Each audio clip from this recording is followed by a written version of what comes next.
आदरणीय साथियों, एक सामरिक दृष्टि से और राष्ट्रीय सुरक्षा से महत्वपूर्ण विषय को लेकर हम आज आपके बीच उपस्थित हैं। 56 इंची प्रधानमंत्री श्री नरेंद्र मोदी और उनकी सरकार राष्ट्रीय सुरक्षा व देश की भूभागीय अखंडता से खिलवाड़ कर रही है। पूर्वी लद्दाख में चीनी घुसपैठ को लेकर दिए गए आज संसद में रक्षा मंत्री के बयान से यह साजिश साफ सामने आ गई है।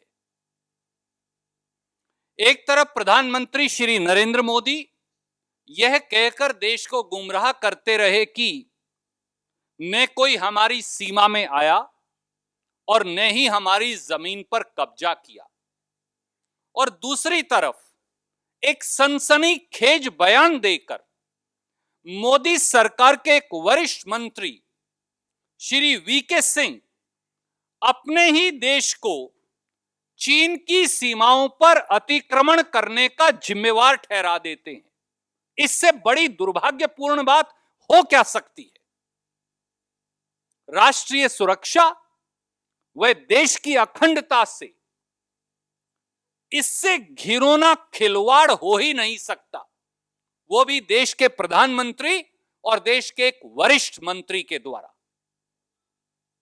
अप्रैल 2020 में हमारी सरजमी पर चीनी घुसपैठ की साजिश के बाद आज तक 56 इंची प्रधानमंत्री श्री नरेंद्र मोदी जी ने न तो चीन शब्द का इस्तेमाल किया और ना ही डेप्सांग प्लेन्स, गोगरा और हॉट स्प्रिंग्स, पेंगोंग सो लेक इलाके और चुमुर दक्षिणी लद्दाख से चीनी घुसपैठ को खदेड़ने का ना कोई नीति और ना समय सीमा निश्चित की। यही नहीं, देश के रक्षा मंत्री श्री राजनाथ सिंह जी उल्टा भ्रम फैला रहे हैं और बरगला रहे हैं, बजाय इसके कि वो देश को बताएं कि इन सारे इलाकों से चीनी घुसपैठ को कब तक खदेड़ देंगे। और साथियों, इसलिए 8 राष्ट्रीय सुरक्षा से जुड़े महत्वपूर्ण पहलू देश की ओर से हम आपके समक्ष रख रहे हैं। पहला, मोदी सरकार और रक्षा मंत्री श्री राजनाथ सिंह जी देश को यह नहीं बता रहे कि कब तक अप्रैल 2020 से पहले की यथास्थिति की बहाली हो जाएगी। याद रहे कि अप्रैल 2020 ही वो महीना और तारीख है जब चीन ने बगैर कारण के भारतीय सीमा में घुसपैठ का दुस्साहस किया था। क्या प्रधानमंत्री और रक्षा मंत्री भारत की भूभागीय अखंडता की सुरक्षा करने की जिम्मेदारी की संपूर्ण विफलता का कारण देश को बताएंगे? दूसरा पहलू, मोदी सरकार ने लगातार यह कहा कि भारत चीन के वार्तालाप का आधार लद्दाख के सभी क्षेत्रों से चीनी सेना की वापसी होगी। मैं फिर दोहराता हूं, मोदी सरकार ने लगातार यह कहा और माना कि भारत चीन की वार्तालाप का आधार लद्दाख के सभी क्षेत्रों से चीनी सेना की वापसी होगी।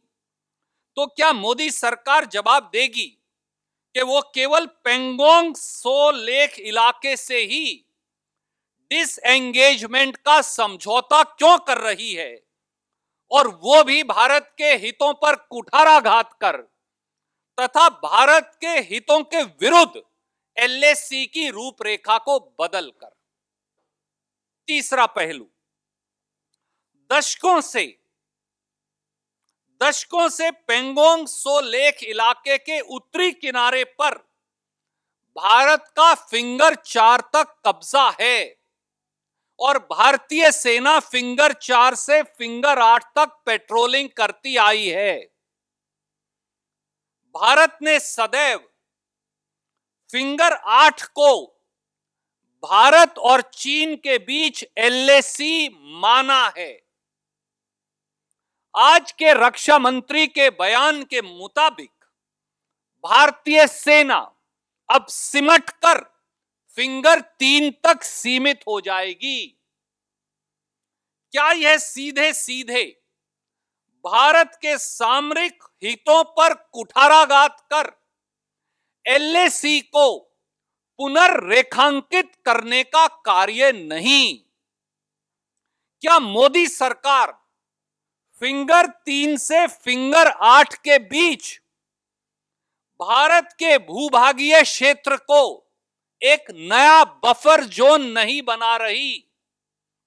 क्या यह भारत की भूभागीय अखंडता से मोदी सरकार के द्वारा किया गया धोखा नहीं?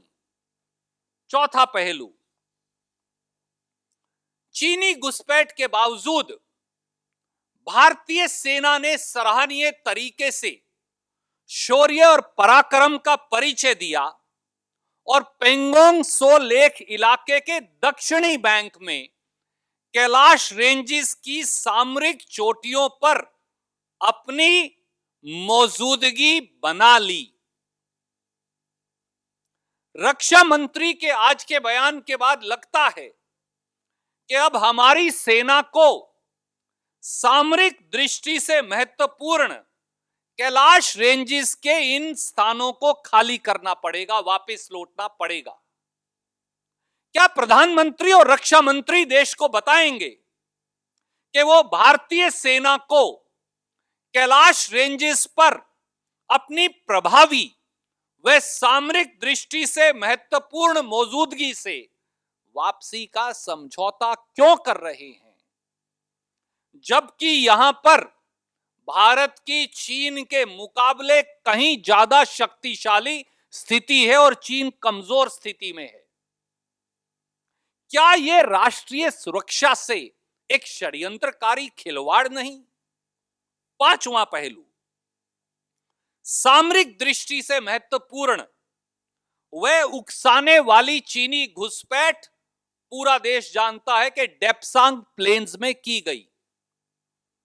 चीन ने एलएसी के 18 किलोमीटर अंदर तक वाई जंक्शन, जिसे बोटल नेक भी कहते हैं, वहां तक घुसपैठ कर रखी है और भारतीय सेना को अपने ही patrolling points PP-10, PP-11, PP-11A, PP-12 और PP-13 तक हमारी सरजमी पर पेट्रोलिंग करने से रोक रखा है। इस घुसपैठ ने देश के सबसे अग्रिम इलाके में राष्ट्रीय सुरक्षा की दृष्टि से सबसे महत्वपूर्ण हवाई पट्टी दौलत बेग ओल्डी हवाई पट्टी को भी खतरे में डाल रखा है। और याद रहे कि साल 2013 में भी चीन ने इसी प्रकार से वाई जंक्शन तक घुसपैठ कर ली थी और 6 महीने तक भारतीय और चीनी सेनाएं एक दूसरे के सामने आमने खड़ी रही, परंतु यूपीए की कांग्रेस की सरकार की दूरदृष्टि और भारत की सेनाओं के शौर्य के चलते 1 इंच भूमि भी पर भी चीन कब्जा नहीं कर पाया और हमने उसे वाई जंक्शन से पीछे एलएसी के पार खदेड़ दिया था।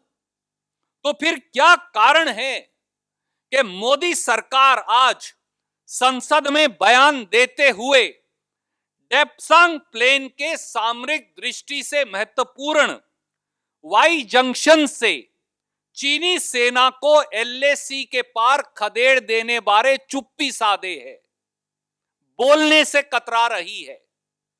क्या भारत की सरजमी पर चीन के इस दुस्साहस को कोई व्यक्ति स्वीकार कर सकता है? यदि नहीं तो मोदी सरकार, प्रधानमंत्री और रक्षा मंत्री एक शब्द भी क्यों नहीं बोलते? छठा पहलू, गोगरा और हॉट स्प्रिंग सेक्टर में भी चीनी घुसपैठ निरंतर बनी है। क्या कारण है कि प्रधानमंत्री और रक्षा मंत्री गोगरा हॉट स्प्रिंग्स में चीनी घुसपैठ बारे रहस्यमयी चुप्पी साधे हुए हैं? सातवां पहलू, रिपोर्ट्स के मुताबिक चीनी सेना अब चुमूर दक्षिणी लद्दाख तक पेट्रोलिंग कर रही है। क्या कारण है कि प्रधानमंत्री और रक्षा मंत्री राष्ट्रीय सुरक्षा के इस महत्वपूर्ण मुद्दे को लेकर एक शब्द बोलने से भी घबरा रहे हैं? आठवां पहलू, मोदी सरकार के एक वरिष्ठ मंत्री जनरल वीके सिंह ने राष्ट्रीय सुरक्षा से खिलवाड़ करने वाला बयान देकर चीन को एक झूठा मौका दे दिया कि वो भारत को झूठे तरीके से अतिक्रमणकारी बता सके। क्या कारण है कि प्रधानमंत्री मोदी और रक्षा मंत्री राजनाथ सिंह सरकार के एक मंत्री द्वारा राष्ट्रीय सुरक्षा के साथ किए गए नाकाबिले माफी खिलवाड़ को लेकर पूर्णतया चुप्पी साधे हैं?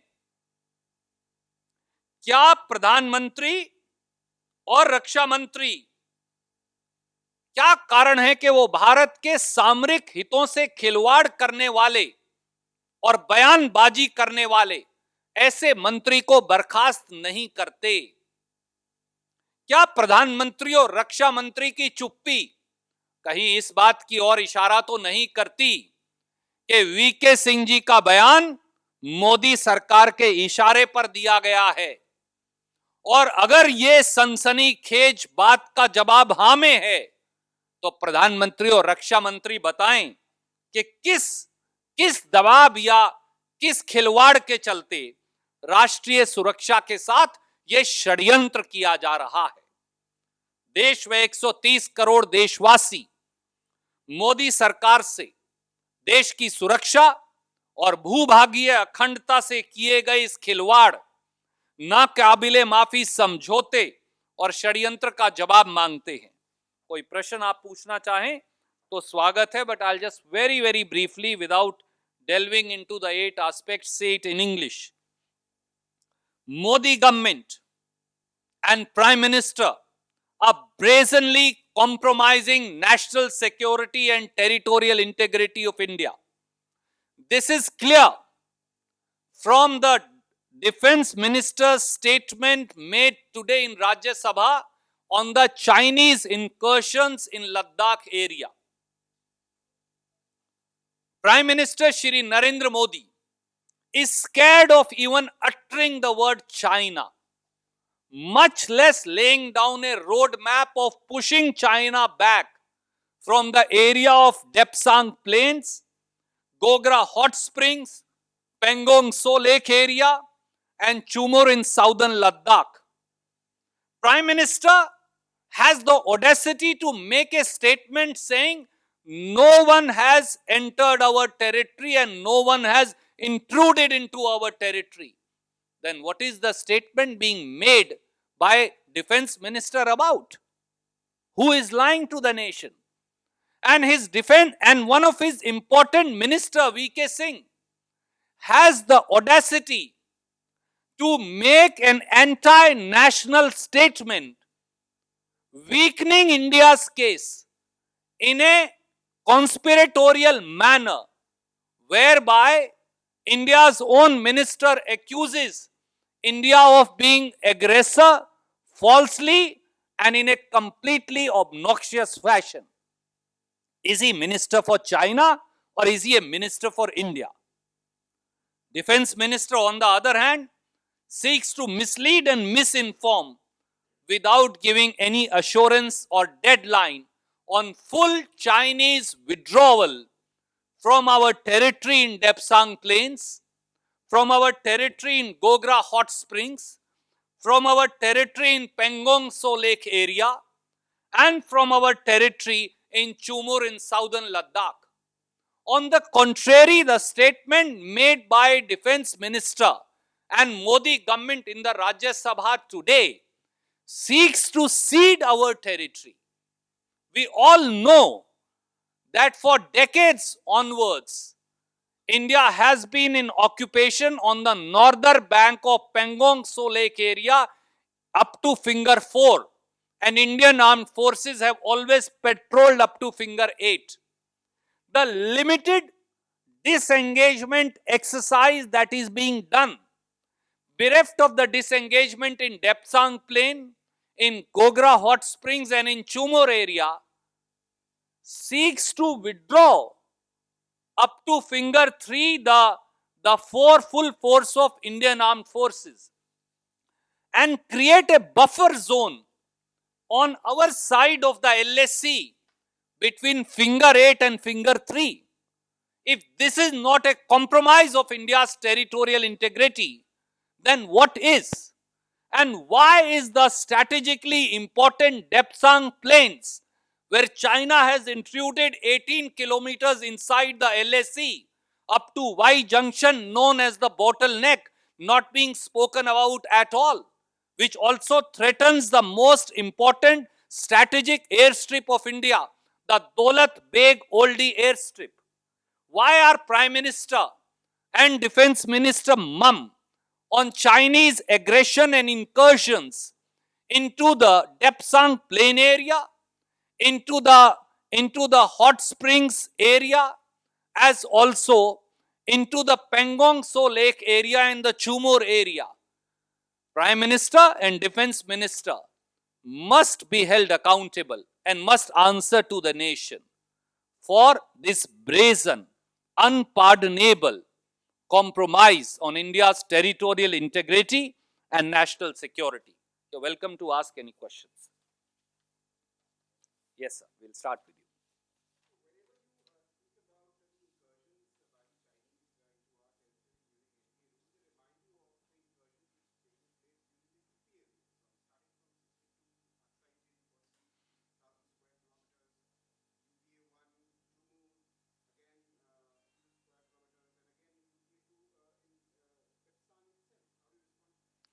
First of all, I will like to tell the Bharatiya Janata Party, national security is not blame game.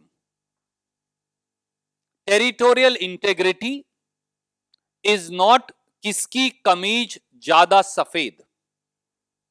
India's national security and territorial integrity is above the partisan party politics. And this is not 1962. We are in the year 2020 and now 2021. For close to a year, Chinese brazen transgressions of our territory continue unabated, as the 56 inches chest Prime Minister is scared of even uttering the word China. If this is not a failure of his strategy and diplomacy both, compromising on India's national security and territorial integrity both, then what is? Is this not false bravado of a fake nationalist government? I think they need to answer the questions that people of India seek answers to, instead of living in a one-upmanship of blame game and living in 1962. And for heaven's sake, Mr. Prime Minister and Mr. Defense Minister, stop undermining the morale of India's armed forces, their valor and sacrifice, where thousands and thousands sacrifice themselves defending India and our motherland in the aggression of 1962 with China. It is on account of the valor and sacrifice of India's armed forces that our territorial integrity was kept intact. So stop insulting the bravery and martyrdom of India's armed forces by undermining the contribution, the valor and sacrifice, even in 1962, of India's armed forces. And let's answer about 2020 and 2021.